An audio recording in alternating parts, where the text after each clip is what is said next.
Alright, so what's going on, guys? So in today's video, we're going to do something a little different. I'm going to show you guys how to change your alternator. So now, one of the signs of a bad alternator is basically your battery will keep dying. If you have a radio or a system, something that draws a lot of current, your lights may dim, your windows may roll down more slowly. Those are all signs of either the alternator can't keep up with the system demands or it's going bad. You also know that if you're driving, your car just randomly cuts off with no power, again, bad alternator.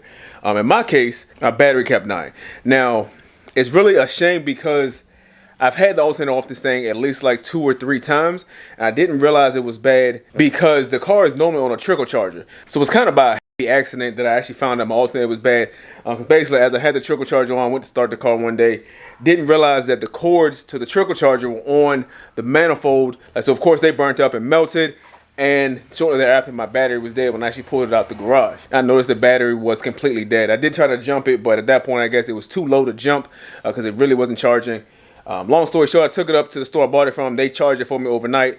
Got it back in here now. And of course, the car fires right up. But in the meantime, because I wasn't in a rush to drive the car, I went ahead and ordered a new alternator from Rock Auto. Of course, you can get an alternator from anywhere. Most of the time, your local auto parts store will have one in stock. But again, I wanted to get a better one. It's actually slightly cheaper if you order it from Rock Auto. You just have to, of course, wait for shipping.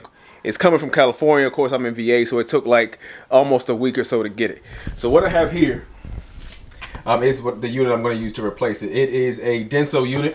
I went with Denso because I know they make OEM alternators. It's also not the cheapest option. I actually thought I ordered a Bosch one, but this is what I actually ordered. What these are remanufactured units, which means at some point this is an alternator that somebody sent in as a core charge, or who knows really what it came from, but it's going to be an actual Mitsubishi alternator that they've just redone the internals of. And of course, they repaint it and make it look nice. Now, I'm not worried about any of that, but that does mean this should be a direct replacement, and it should work just fine. So, fortunately, on these cars, changing an alternator is actually really easy. It's back here, behind, on the left side, the passenger side of the car. It is pretty easy to get to, but you're going to need to get the car up in the air just because it's on the bottom. This whole job will probably take about half an hour or so if you know what you're doing. And you won't need many tools. I think you just need a 12 and a 14. The really most annoying part about this job is just getting the belt on and off and getting it tension. So if you don't tension the belt correctly, it can squeal on startup. So that just lets you know it's too loose. So like I say, the first step is when to get this thing jacked up in the air. All right, guys. So now the car is up in the air. Of course, you see it is on jack stands. We're gonna go ahead and roll underneath the car.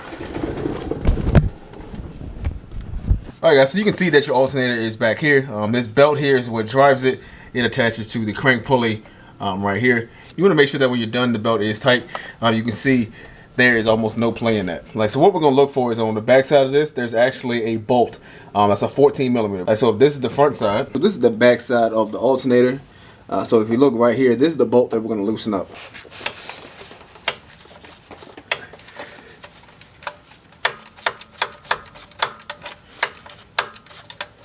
All right, so we're going to go ahead and take this nut out.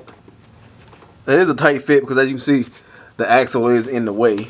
All right, guys, so with that nut off, we're going to go ahead, leave that bolt in there because that's going to support the alternator.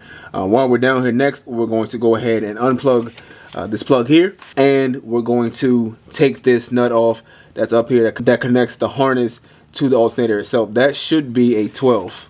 All right, guys, now with that done, most of the work that we need to do under here is done. We're actually almost halfway there. So of course, we're going to have to come back under here to take this bolt out, but that's going to be our last step to actually remove an alternator.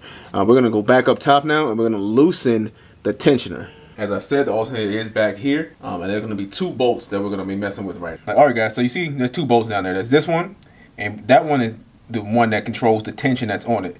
This one actually holds it in place, and as you can see, it also goes all the way through that bracket and through the alternator. So we will need to remove that bolt that's on the side, and we're just going to loosen this one here. So I'm actually going to loosen this one first and then take this bolt all the way out. All right, guys, so I'm not sure if you can tell a difference, but I actually just backed this bolt back here out a few threads. That's going to help take tension off of the belt. Now I'm going to go ahead and remove this one on the side here. Both these bolts are 12 millimeter. All right, guys, so that's what you should be looking at once you take that side bolt all the way off, and we can go ahead and pull this out. Right, and that is what that is. So we took this bolt all the way out, and this one we just backed out a few threads. I don't like messing with this long bolt too much, just because the more you pull it out, the more you're gonna have to adjust it later. So now I know when I go to put this back in, I'll only have to adjust the belt a little bit to get it back in the position where it was. All right, guys, so now the alternator is only being held on by that bolt on the bottom and the belt itself. So we should be able to move the alternator toward the block, which would allow us to slide that belt off. We can see that the alternator does move freely.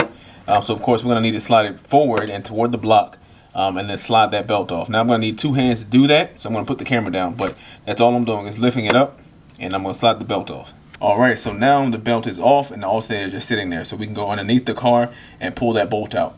Now the hard part is gonna be trying to figure out how exactly we're gonna get it out of there, because before I could pull it out through this hole up here, but of course now I have some other things in the way. So I may have to take my catch can out to get the alternator out. Alright guys, so I went ahead and took my short tower bar off and my catch can just to free up some space. I think I can get it no problem now.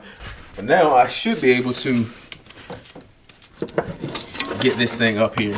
Now we can see this AC line is going to be in the way. Now we can move this slightly.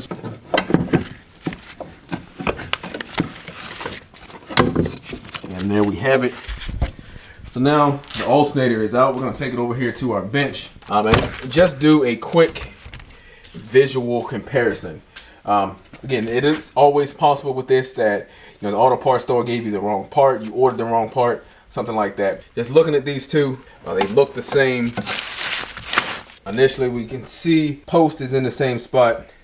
So it looks like we're gonna be good to go. We're gonna drop this guy back in here. I'm gonna get it installed, no problem, and hopefully not have our battery drain. These Denso units are remanufactured in the US. So with that typically comes a little bit more quality than what you would see with some of the Chinese units. All right, so now we're just gonna reverse the steps. We're gonna squeeze this back in here and put that one bolt in, and then I'll show you guys how to tighten your belt. All right guys, so I got that bottom bolt in, but it is on, that bolt is in. I did tighten it down a little bit, but not all the way, because what we're gonna do is go ahead and install my little piece here, and in the same manner that we took it out. So install this bolt here into the alternator itself, and then we're gonna tighten this long bolt back down to put tension on our belt. Now you do want to notice that the top of the bolt doesn't have threads on it, so it is a little bit thinner, and that's where you're going to need to slot or slide that bracket over the bolt. All right guys, so I got the bolt back into the bracket, so now I'm going to go ahead and snug up that side bolt to hold everything in place, and then we're going to tighten the long bolt down until we get tension on the belt. So I can use my timing belt as a good example, since I can't really see down in there.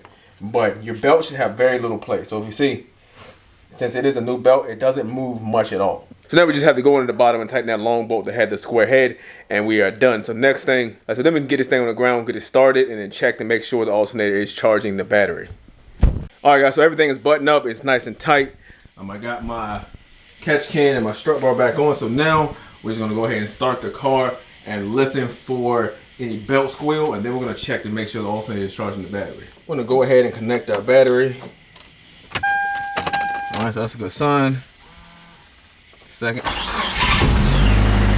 And the car starts right up. All right, so the good news is it started right up. We didn't hear any belt squeal, so we should be good to go. I am gonna go ahead and break out my multimeter and check the battery.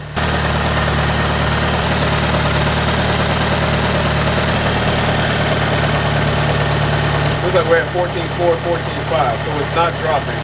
So the fact that we didn't see the voltage dropping means the battery is getting charged. Now the real test will be after I take it out for a drive and come back and let it sit. It should fire right back up, and I can check the voltage then. But I'm gonna go ahead and wrap this video up, guys. Like I said, it's a nice quick one. Of course, it's good to know how to change the alternator and do these basic maintenance items on this. Of course, on this 4-cylinder, it is really easy to do.